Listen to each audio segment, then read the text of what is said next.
শওকত যদি এই তিনজন ছাড়া অন্য কোনো পীরের আওলাদকে বলে না, শওকতকে না জ্যান্ত কবর দিয়ে দেবে। ক্রিমিনালের মতো যে ভাষা বলছেন বন্ধ করুন। আমরাও বলতে পারি,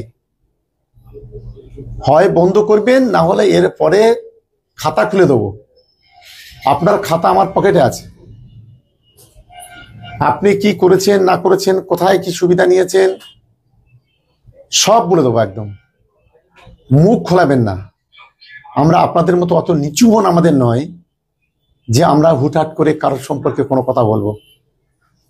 যারা রাজনীতি করছে, রাজনীতির নাম করে ধর্মকে ব্যবহার করছে, আমাদের এই দুই ভণ্ডের বিরুদ্ধে লড়াই। যদি বুকের পাটা থাকে আমাদের বিরুদ্ধে লড়াই করবেন, এটুকু আমি বলে দিলাম আজকে। কি তাহলে আগামী দিনে কি মিম পার্টির সঙ্গে যুক্ত হতে যাচ্ছে, কি বলবেন? শুনো, কে কোথায় থাকলো, কি কোথায় গেল, শুনো, ভারতবর্ষে 596টার মতো পার্টি আছে,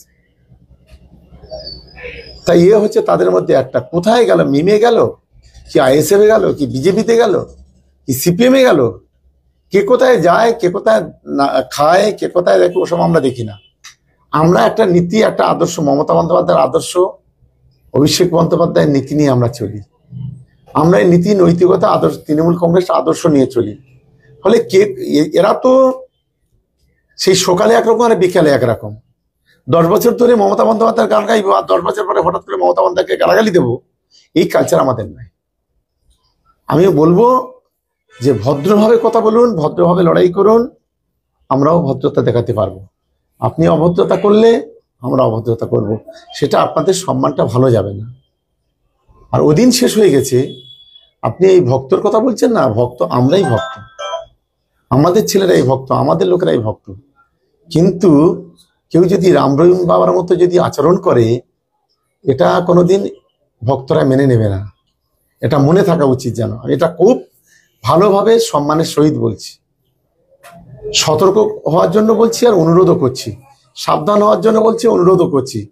বেশি ঘাটাতে যাবেন না, ঘাটালে নিজের আখের নষ্ট হবে। গত রবিবার ক্যানিং পশ্চিমে নওশাদ সিদ্দিকী এসে বলে গিয়েছে যে পরেশরাম দাসের বিরুদ্ধে তিনি মিথ্যা অভিযোগ করে গিয়েছেন, এবং পরে তিনি আবার ফেসবুকে সেটা ভুল স্বীকার করেন। আমি বলছি, ফেসবুকে ভুল স্বীকার করলে হয় না। মানুষের কান ধরে আর পায়ে সালাম করলে হয় না, ওর কান ধরে উঠবস করা উচিত যে আমি এটা ভুল করেছি। বাংলার মানুষ দেখুক একটা ঘটনাকে কেন্দ্র করে, এইটা খাতা কলম ছিল বলে এটা আমরা প্রমাণ করতে পেরেছি। প্রতিদিন টুপি মাথায় দিয়ে মিথ্যা কথা বলে, প্রত্যেকটা দিন ও যা কথা বলে তার 99% মিথ্যা। আমি প্রমাণ করে দেবো, প্রত্যেকটা বিষয় প্রমাণ করে দেবো। আর ভাঙড়ের কিছু ছেলেকে নিয়ে বোকা বানাচ্ছে, ভাঙড়ের যুব সমাজকে ধ্বংস করে দিচ্ছে, ভাঙড়ের তরুণ সমাজকে আগামী দিনে বিপদের দিকে ঠেলে দিচ্ছে। ভাঙড়ের কিছু সাদাসিধে বুদ্ধিজীবী মানুষ, বুদ্ধিমান যারা বুদ্ধিমান আছে তারা ওর কথা শোনে না, কিন্তু সাদাসিধে মানুষ যারা আছে